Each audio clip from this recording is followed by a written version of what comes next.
Alors comment faire pour utiliser la calculatrice et faire des opérations sur les fractions? Eh bien on a ici une touche qui permet d'écrire des fractions. Si je veux utiliser la fraction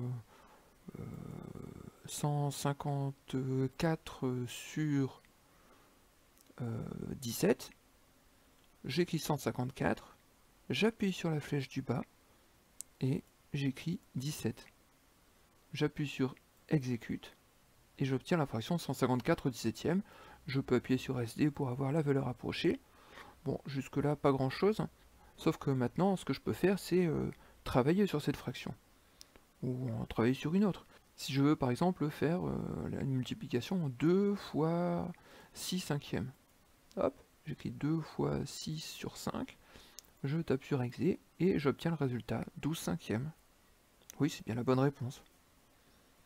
Alors attention, si je veux additionner des fractions, regardez, si je veux faire 2 tiers plus 1 quart, je ne peux pas faire comme ceci, puisque vous voyez, le 1 quart s'est mis au dénominateur de ma fraction.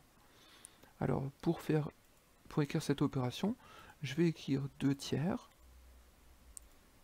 oh, pardon, 2 tiers, et je vais sortir de la fraction avec la flèche de droite.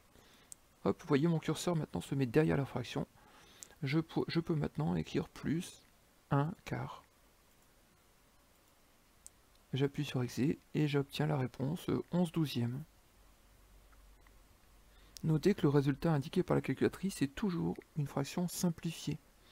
D'ailleurs, si vous écrivez la fraction 35 sur 14, eh bien nous on sait que cette fraction on peut la simplifier par 7. 35 c'est 5 fois 7 et 14 c'est 2 fois 7. Regardez, la calculatrice elle nous la simplifie automatiquement en mettant 5 demi.